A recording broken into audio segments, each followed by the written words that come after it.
बल्ख, जिसे उम्मुल बिलाद शहरों की मां कहा जाता था, अपने वक्त का वो अजीमुशान शहर था जिसकी दीवारें आसमान से बातें करती थीं। यहाँ की शहजादी, जिसका नाम तारीख ने अकीदत के पर्दों में छुपा रखा है, अपने बाप की इकलौती और लौडली बेटी थी। उसका महल फन्ने तामीर का वो शाहकार था कि देखने वाले की अकल दंग रह जाए। फर्श पर ऐसे ईरानी कालीन बिछे थे कि पांव उनमें धंस जाते, और दीवारों पर सोने का काम इस नजाकत से किया गया था कि रात के वक्त चिरागों की रोशनी में पूरा महल एक जलता हुआ सूरज मालूम होता। शहजादी की जिंदगी का हर लम्हा प्रोटोकॉल में घिरा हुआ था। सुबह उठने से लेकर रात सोने तक 100 कनीजें उसके आबरू के इशारे पर अपनी जानें निछावर करने को तैयार रहती। उसके लिबास के लिए रेशम चीन से आता और खुशबुएं बिलादे अरब से मंगवाई जाती। लेकिन इस तमाम ऐशो इशरत के बावजूद शहजादी के अंदर एक अजीब सी वीरानी डेरे डाले हुए थी। वो अक्सर अपनी रेशमी मसहरी पर लेट कर सोचती, क्या ये सब कुछ महज एक खेल है? अगर मैं शहजादी ना होती तो क्या ये लोग तब भी मेरे सामने इसी तरह झुकते? उन्हीं दिनों बल्ख की गलियों में एक ऐसे शख्स का तज़किरा आम होने लगा जिसे दुनिया अदम फ़कीर के नाम से पुकारने लगी थी। ये दरअसल सुल्तान इब्राहिम बिन आदहम थे, जो कभी खुद बल्ख के तख्त पर बैठते थे। उनके बारे में मशहूर था कि एक रात उन्होंने अपने महल की छत पर किसी के चलने की आवाज़ सुनी। जब पूछा कौन है, तो जवाब आया, मैं अपना ऊंट तलाश कर रहा हूँ। सुल्तान ने हैरत से कहा, नादान, महल की छत पर ऊंट कैसे मिल सकता है?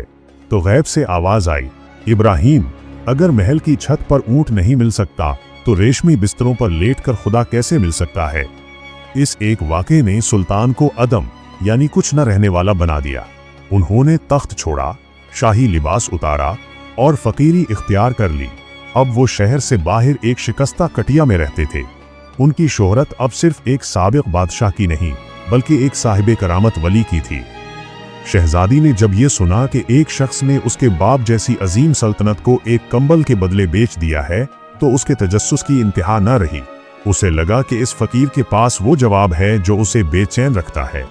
शहजादी ने फैसला किया कि वो खुद इस फकीर से मिलेगी। उसने अपने इरादे को एक इम्तिहान का रंग दिया। उसने सोचा कि अगर ये फकीर वाकई सच्चा है तो उसे मेरी शहजादगी से कोई फर्क नहीं पड़ेगा, और अगर ये झूठा है तो मेरा हुस्न उसे बहका देगा। एक शाम जब सूरज की लाली उफुक पर बिखर रही थी, शहजादी ने अपना सबसे कीमती लिबास ज़ेबे तन किया। उसके गले में हीरों का वो हार था जिसकी कीमत से एक छोटा शहर खरीदा जा सकता था। वो अपने खास घोड़े पर सवार हुई और मुहाफिजों के बगैर सिर्फ चंद मोतमिद कनीजों के साथ इस वीराने की तरफ रवाना हुई जहां अदम फकीर कयाम पजीर थे।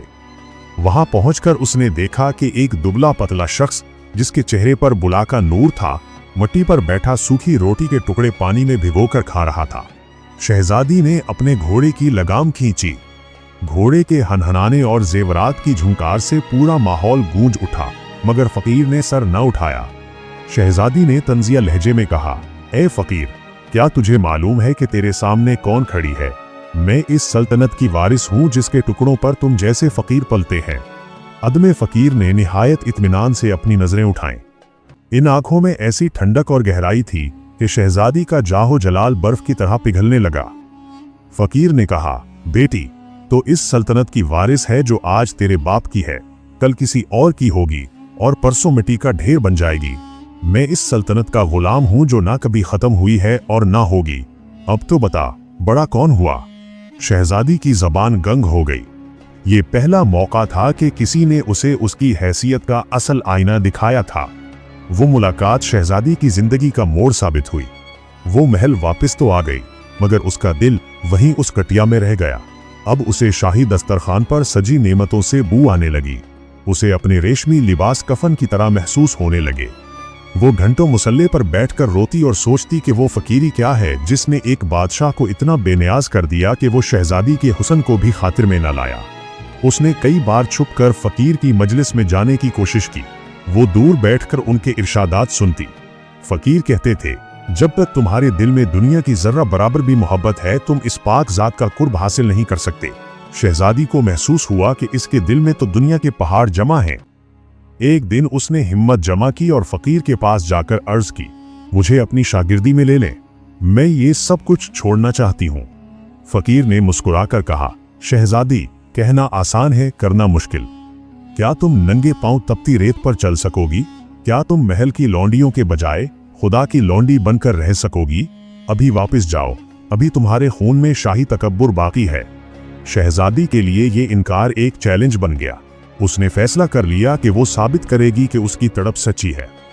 एक रात जब पूरा बल्ख गहरी नींद सो रहा था और पहरेदार अपनी ड्यूटियों पर गाफिल थे, शहजादी ने अपने तमाम जेवरात एक पोटली में बांधे और उन्हें गरीबों के लिए वहीं छोड़ दिया।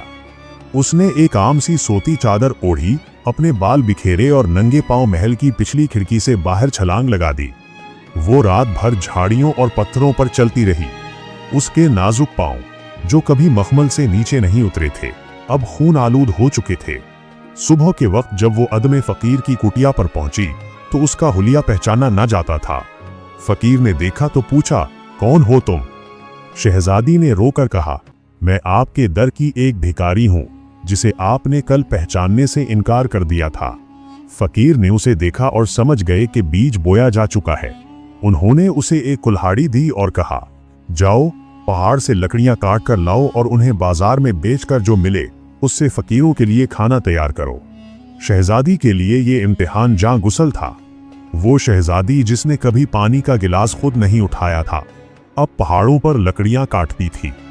लोग इसे देखते और हैरान होते कि ये लड़की कौन है जिसके चेहरे पर शाही नूर है मगर हाथों में कुल्हाड़ी।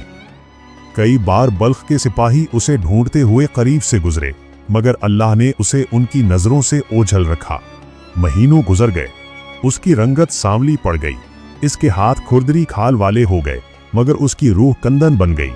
अब उसे भूख का एहसास नहीं होता था, इसे सिर्फ ये फिक्र होती थी कि उसके मुर्शिद अदमे फकीर उससे राजी हो जाएं। एक मशहूर वाकया है कि एक बार उसे बहुत तेज बुखार था। फकीर ने उसे हुक्म दिया कि जाओ और नदी से पानी भर कर लाओ। वो गिरती पड़ती नदी पर पहुंची। जैसे ही उसने अपना मिट्टी का घड़ा पानी में डाला, नदी का पानी हीरों और नीलम में बदल गया। शहजादी ने आसमान की तरफ देखा और कहा, या अल्लाह, तो मुझे फिर इसी दुनिया के जाल में उलझाना चाहता है जिससे मैं बड़ी मुश्किल से निकल कर आई हूं। मुझे ये पत्थर नहीं, मुझे तेरा जिक्र चाहिए। उसने घड़ा वहीं तोड़ दिया और खाली हाथ वापस आ गई। फकीर ने उसे देखकर कहा, आज तुम वाकई शहजादी बन गई हो, क्योंकि तुमने कायनात की सबसे बड़ी दौलत को ठुकरा दिया है। अदमे फकीर और शहजादी की ये जोड़ी तसव्वुफ की तारीख में एक रोशन बाब बन गई। उन्होंने बकिया जिंदगी इंसानियत की खिदमत और जिक्र अल-ज़ही में गुजारी। शहजादी ने कभी पीछे मुड़कर अपने महल की तरफ नहीं देखा। उसका बाप बल्ख का बादशाह अपनी बेटी की इस तब्दीली से इतना मुतासिर हुआ कि उसने भी अपनी जिंदगी के आखिरी अय्याम में दरवेशी इख्तियार कर ली। कहा जाता है कि जब शहजादी का आखिरी वक्त आया तो उसकी कटिया में एक ऐसी खुशबू फैली जो दुनिया के किसी अत्र में नहीं थी। उसने अदमे फकीर से कहा, मैंने आपकी वजह से खुदा को पाया, आपका शुक्रिया। फकीर ने जवाब दिया, तुमने अपनी हिम्मत से उसे पाया, मैं तो सिर्फ एक रास्ता था। उनकी वफात के बाद उनकी कब्रें आम लोगों के लिए मर्जे खलाइक बन गई। लोग वहां आकर ये सबक सीखते हैं कि दौलत और ओहदा आर्जी है, जबकि इश्क लज़ही और नफ्स की पाकीज़गी वो दायमी बादशाहत है जिसे मौत भी ख़त्म नहीं कर सकती। इंसान का असल मर्तबा उसके हस्बो नसब या मालो ज़र से नहीं, बल्कि उसके किरदार और उसकी तड़प से मुतय्यन होता है। बल्ख की शहजादी ने तख्त छोड़ा तो उसे वो मकाम मिला कि आज भी लोग उसे अकीदत से याद करते हैं।